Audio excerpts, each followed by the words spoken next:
Bem, basicamente meu projeto é a otimização de topologias de rede com algoritmos genéticos. Esse trabalho ele começou já faz aproximadamente um ano, lá na matéria de métodos numéricos com o professor Luizinho, onde a partir do problema de matemática ele passou para a gente uma equação e a gente tinha que desenvolver um trabalho em cima dessa equação.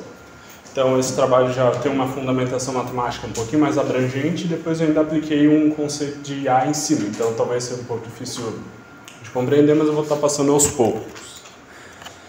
Para começo de conversa, o problema de otimização de topologias de rede consiste em encontrar uma topologia de rede que otimiza uma ou mais funções objetivo, como maximizar o fluxo ou minimizar o fluxo, a partir de uma certa entrada de latência ou custo, enquanto satisfaz um conjunto específico de restrições de conectividade.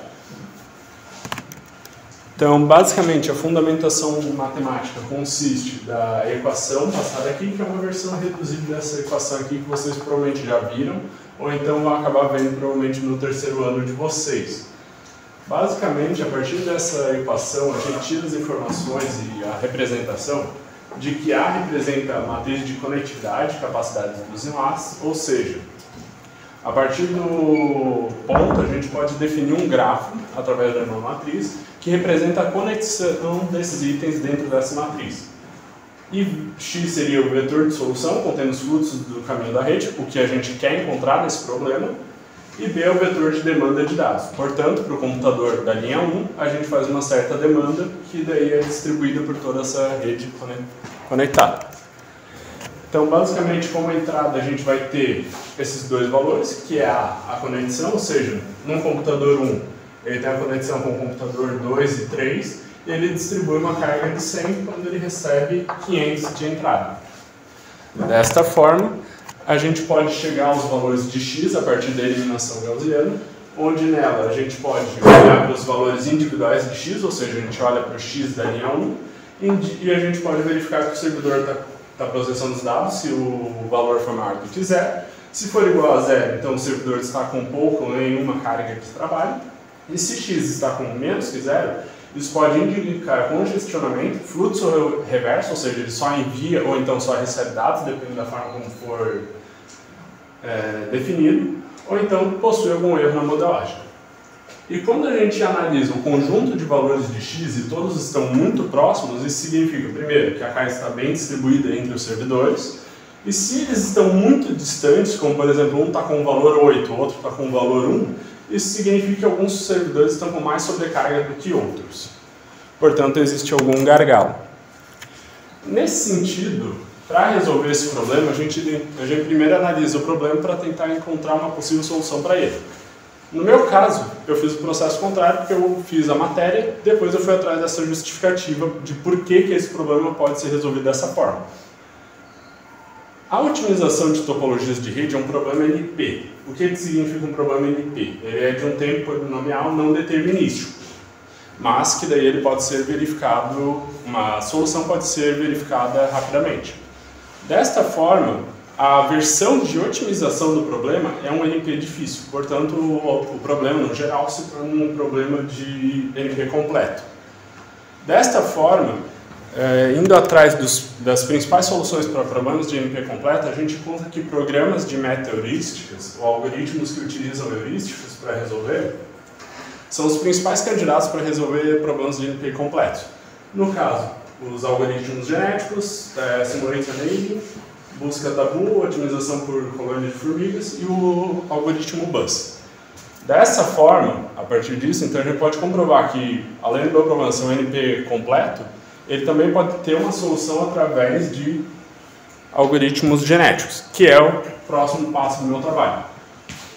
Algoritmos genéticos são métodos de otimização e busca inspirados na evolução biológica. Eles pertencem à área de inteligência artificial e computação evolutiva, e a ideia é simular o processo de evolução de seleção natural proposto por Darwin, onde os mais aptos sobrevivem. Os algoritmos genéticos funcionam de uma forma simples. Nós temos uma inicialização da população, a gente avalia essa população e seleciona os indivíduos mais aptos dentro desse sentido, e coloca eles para realizar o cruzamento. A partir disso, a gente faz um pequeno processo de mutação, uma pequena parte dos genes, que geram indivíduos diversos. Ou seja, os indivíduos se tornam diferentes em pequenas características, e daí, ao longo de grandes gerações, de grandes escalas, acaba por prevalecer os genes que otimizam ou resolvem um problema. E esses critérios, essa seleção acontece por tempo indeterminado, até chegar num critério de parada, que pode ser tanto o número de gerações, quanto, por exemplo, chegar num resultado melhor que outro. Então, por exemplo, eu estou no resultado 2 e eu quero chegar no resultado 8, eu deixo ele rodando até chegar no 8 e paro o processo, ou então eu posso continuar depois disso.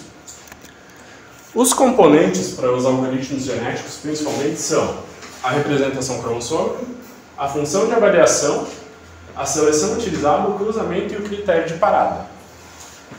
No meu caso, a representação cromossômica é simplesmente a matriz de ligação, que é próxima daquela matriz A, lá da fundamentação matemática que eu passei anteriormente.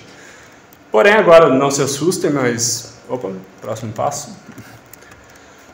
O próximo passo para a gente chegar naquela matriz A é realizar a multiplicação dessa matriz de ligação pela matriz de mínimo e máximo. Por quê? Aqui a gente tem, no caso, uma matriz de mínimo, uma de máximo, e a gente vai gerando valores aleatórios para cada um dessas posições. Desta forma, com esses valores aleatórios multiplicando aqui, a gente chega numa matriz de verdade. Porque se for só 0 e 1, a solução ela se torna não exatamente ligada ao problema. Como, por exemplo, naquele caso eu passei uma matriz... Deixa eu voltar aqui. Eu passei uma matriz com os valores de 400, 100 e 0. Mas se eu tiver só o genoma, que é representado por 0 e 1, isso vai acabar não gerando indivíduos diferentes. Eu vou estar gerando indivíduos com posições diferentes, mas eles não vão ter os valores de A para ser passado para a resolução. Portanto, eu preciso desse processo, que é o produto de Hadamard, para que seja possível chegar naquela matriz ali, que é a matriz que eu vou estar avaliando. A partir dessa matriz que eu estou avaliando, eu faço a eliminação de Gauss, que vai me dar os x da questão, que é o que eu estava buscando lá no começo. E a partir desses x, eu somo eles e pego a proporção inversa deles, para que assim eu consiga pegar os que têm os menores valores, ou seja, eu dou mais pontos àqueles x que são menores, aquele conjunto de valores de x que são menores. Além disso, eu atribuo também para a seleção o torneio estocástico, que compara com subconjuntos aleatórios da população. Para o cruzamento, eu faço cruzamento uniforme estocástico, onde cada ligação matriz é herdada com probabilidade de 50% dos pares. Na mutação, eu faço só a inversão de bits para ligação. E o critério de parada, eu utilizei o número de gerações. Desta forma, eu consegui chegar em alguns exemplos bem interessantes, como, por exemplo, esse daqui, onde eu tenho uma matriz, como vocês podem ver, enorme. Aqui é uma matriz 20 por 20, onde nelas, então, eu tenho 20 computadores conectados de formas completamente diferentes e que possuem conexões e valores de solicitação muito diversos uns dos outros. Portanto, quando eu tenho essas paradas aqui, é quando eu faço a geração de novos valores aleatórios para avaliação, o que acaba gerando esse gráfico um pouco estranho, mas que, como a gente pode ver, em comparação do primeiro ponto, ele teve uma subida, ele teve uma descida, porque pode ser que naquele meio de números aleatórios da avaliação, ele acabou encontrando o pior caso, como, por exemplo, todas as requisições mais pesadas foram para os piores servidores. Desta forma, o algoritmo ele acaba gerando esse gráfico por causa da evolução, mas a gente pode ver que ele sempre permanece ao topo, ele sempre permanece lá em cima em comparação à primeira versão que foi passada. A gente pode ver aqui nessa tabelinha, depois eu abro o programa, nessa tabelinha aqui a gente consegue ver quantos por cento e qual foi a diferença dos valores de cada fluxo, e aqui a gente pode ver como que ficou a conexão final entre cada um dos nós. Vou estar mostrando aqui. Aqui, por exemplo, é um outro exemplo, mas a gente pode ver numa escala menor como que o algoritmo começou num ponto pequeno, num ponto ruim de otimização, ele cresceu até certo ponto e depois ele foi sendo avaliado a cada algumas poucas gerações com uma malha de variância diferente, que apesar de ele ter uma queda de um para o outro, ele ainda assim permaneceu acima da expectativa do que foi passado aqui no primeiro ponto. Desta forma a gente pode ver também aqui embaixo. Opa.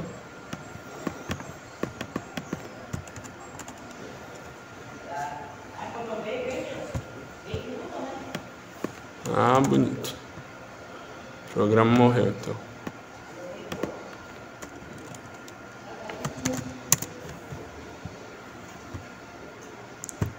Ou voltou.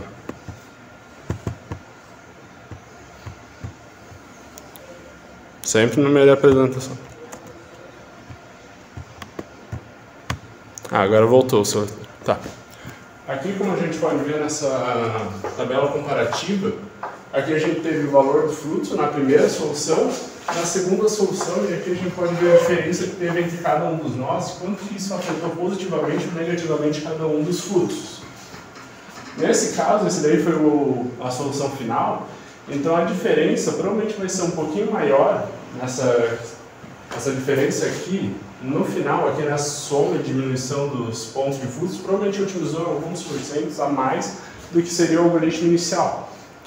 Desta forma, ele constatou qual que era a melhor topologia possível para o algoritmo. E aqui abaixo eu só fiz aqui como é que ficou as conexões. Dessa forma, por exemplo, o nó 0, ele tem a conexão apenas com o nó 1 e nó 2. O nó 1 tem apenas com o nó 4 e nó 3. Enquanto o nó 2 tem apenas com o nó 0 e nó 4. E assim vai dessa forma, porque esse foi o arranjo que o algoritmo genético encontrou, que foi o mais otimizado para essas questões. Então, apenas voltando aqui. Aqui é outro exemplo, com um pouquinho menos de gerações, um pouquinho menos de variância. Daí o exemplo que eu ia passar. E basicamente esse trabalho comprova o uso de algoritmos genéticos para otimização de topologias de redes.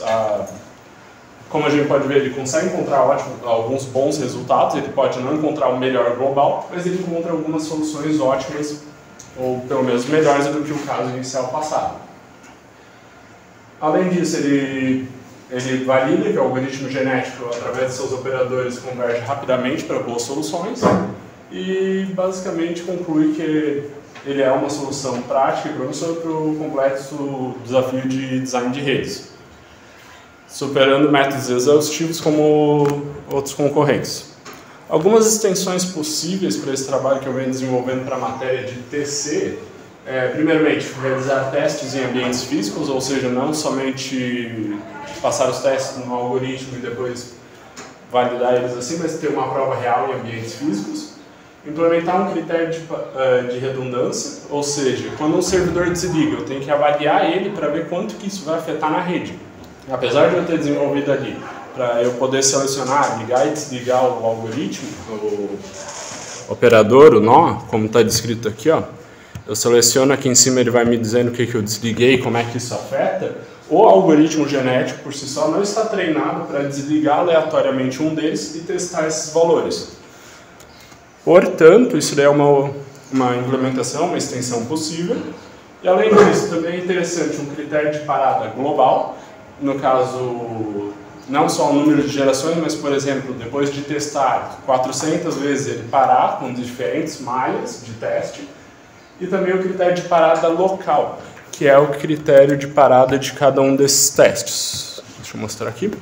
Como, por exemplo, aqui a gente pode ver que ele teve uma quebra. Tipo, ele é segmentado a cada algumas poucas gerações, então aqui no meio teve uma quebra. Como dá de ver ali que teve uma subida reta, mesmo depois dele parar um pouquinho. Isso daí pode se dar tanto para o algoritmo, tanto porque aqui no meio ele trocou o teste.